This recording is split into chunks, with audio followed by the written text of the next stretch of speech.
Hi everyone, my name is Wyatt. I'm here to teach you a high-paced, adrenaline-pumping, and incredibly addicting card game. You'll want to share with all your friends and family, trust me, and you don't need much to play. Just one deck of 52 playing cards per person, each with a unique design in the back. I recommend playing with 2 to 4 people. Any more gets a little crazy. One game can last anywhere from 5 minutes to 5 hours, depending on your preference. This one's a personal favorite of mine, and you can learn how to play in no time at all. The name of the game is Nerts.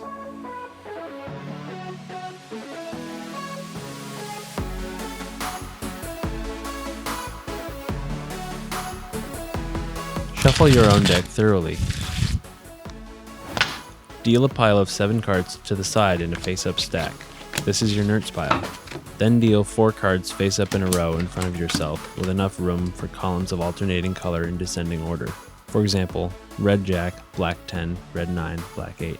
These cards are within your own personal area, where only you are allowed to play. Hold the rest of the deck in your hand, face down. Once everyone has their setup ready, count down and say go. The round has begun.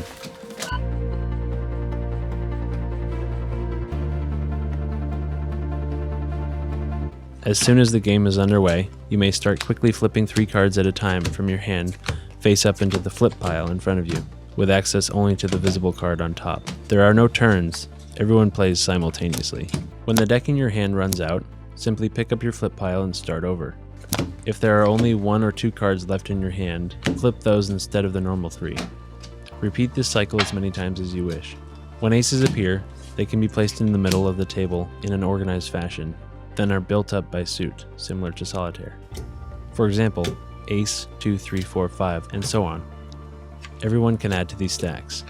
You may add to the ace piles in the middle with any available card in your personal layout. Cards from your Nerts and flip piles may also be played onto your columns. These columns can be rearranged similar to the rules of solitaire. Never lose sight of your 2 main objectives. Play as many cards into the middle as you can, and get rid of your Nerts pile as quickly as possible. If there is a race to a card in the middle, the player who gets their card down first wins, and the other must take theirs back. When moving cards around on the table, only 1 hand may be used. 2 hands would provide an unfair advantage with the ability to maneuver much more quickly. If one of 4 slots opens up in front of you, it must immediately be filled by another card from either your Nerts or flip pile. A king is the highest and final card that can be placed on an ace pile. Once a king is played into the middle, that pile is now finished. At any point during the game, if everyone has cycled through their decks several times and no one can make any more moves, each player moves the top card from the deck in their hand to the bottom. This will give all players access to new cards. Everyone counts down, says go, and resumes play. The first player to deplete their Nerts pile may quickly scan the table to make sure that there are no more cards they can play. Then they exclaim, Nerts!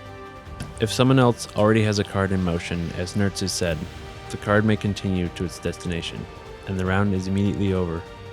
Scoring. Leftover cards from your columns and flip pile are worth nothing, so get rid of these first. Every card played into the middle counts as +1, and cards left in your Nerts pile will each count as -2. Sort out everyone's cards from the middle, hence the importance of having unique designs. Each player adds up their own total, subtracting any negative points if their Nerts pile remains. Keep a running tally for all players, and continue to play as many rounds as you see fit. You may either set a total point goal, or simply play until you wish to stop. Thank you so much for watching. I hope you had fun learning the game. Please share the love and send this video to your friends and family. I'm sure you know a few card sharks out there. Stay safe, be well, and I'll see you next time. You ready? Yep. 1, 2, 3, Go.